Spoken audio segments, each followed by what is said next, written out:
Oh, and a problem. Oh my gosh!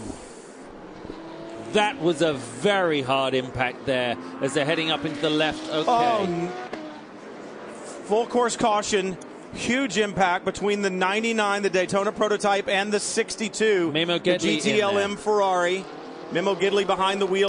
Well, this is something that I said again about Lynn. Oh my word, that is a big, big incident here at Silverstone. I think that's Kuyala. And he's just misjudged from behind the speed of Fuminelli as he comes through the right-hander of Beckett's, and then they've tangled, and such is the way they've tangled that actually the forward rotation of into that car. Kirschbacher really sideways. He's in. Oh, he's over. He's in the barrier over. 2, 3 times over. Wheels off everywhere. Oh. You can see here as he's turning to the right, there's just no rear grip there, and the car's gone into the wall and up and over. Super unlucky, Andrew. If the tyre had let go anywhere else, you know, he'd have got away with it. But leaning on it hard on the tarmac, and in he goes. I really hope he's okay. And now they've got to come all back together again. For turn one. Jason Bright over and up and into the wall. Oh. That started with Slade down the inside. Okay. They'll try to come in together, so it's Tim Slade leans on the Holden Racing Team car, which just sends Team BOC Commodore flipping into the air. This was what happened. They all fanned out, and then they all came back in, and it was never going to work. Van Gisbergen and Kelly get through, and then watch car 47 just pushes across, and it doesn't take much for Garth Tander just to lean on the front left-hand side of Jason Bright. It's that secondary impact that's the worry there with the wall, and it got right up on the top of the debris fence. This is Lee Holdsworth's view. Oh, that was the big crunch that he... Okay, so he got hit by Scott Pye and a few others. The contact actually started with the 2 Red Bull cars. They actually made contact on the way in there also. There's Slade down the inside. He makes contact with Tander. Tander makes contact with Bright. Totally out on the slide. Full opposite lock, so he's trying to steer it down. So Jason's trying to make sure it doesn't turn onto its roof. It then catches the curb, and the curb then trips it over. So as it gets to that point there, it was always going to turn over. Yeah.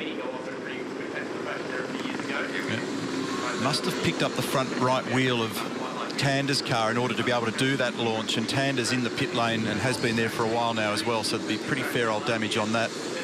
It's this next whack with the wall. All this stuff looks spectacular, but at that stage, you know, it's not crazy amount of damage. It's this next one where it hits the concrete wall.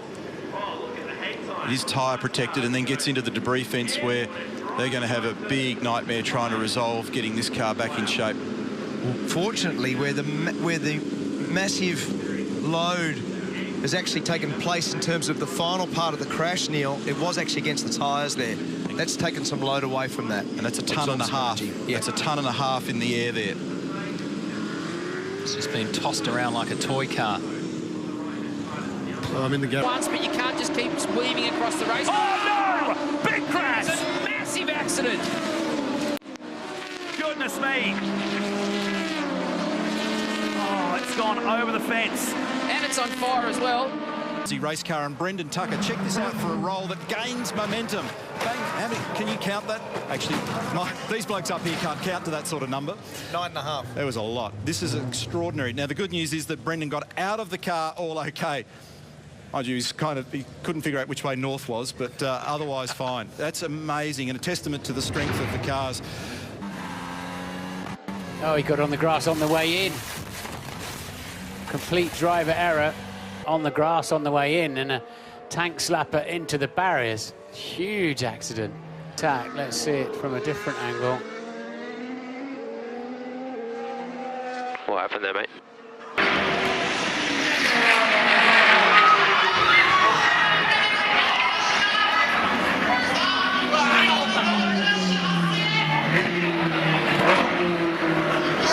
In practice, practice yesterday. Everything went wrong for Jim Norman down in turn 1. Took that Cayman off into the gravel trap, rolled it over. Zusammengeführt haben und letztlich war Martin Gatz derjenige, der Dortmunder von JBA Motorsport and Engineering, der also da der allerleidtragendste war. Allerdings muss man sagen, die Sicherheitsvorkehrungen der Fahrzeuge, die sind natürlich extrem hoch von Anfang an so gesetzt worden. Und insofern ist bei der Formel ADAC Powered by Volkswagen genau dieser Standard hier eigentlich wieder mal sehr zum Tragen gekommen. Das muss man ganz klar so sehen. Dramatic happened in GP3. This is Konstantin Tarashenko. Look at that, Anthony.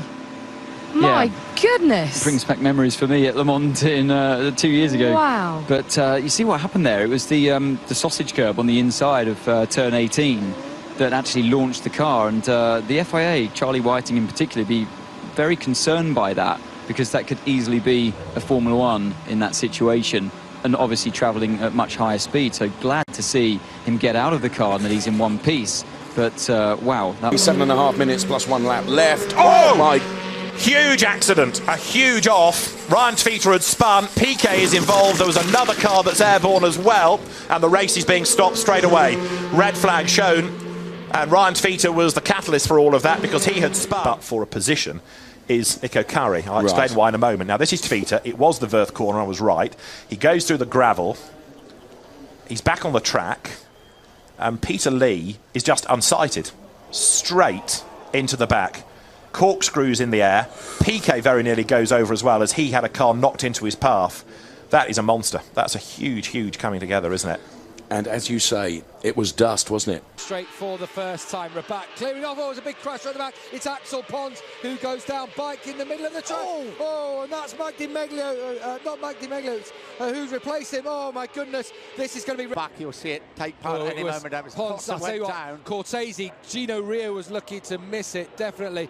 And it is Imamuddin who... hit the bike straight away, and at the back Iturias, the bikes were going down.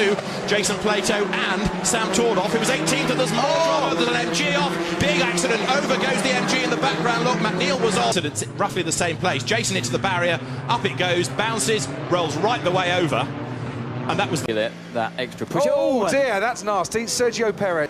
But the wheel is angle. And it's almost like he's hit a rut or something. Look, yeah, look how the right wheel there was actually off the ground a little bit and then isn't moving. And that's what I looked for.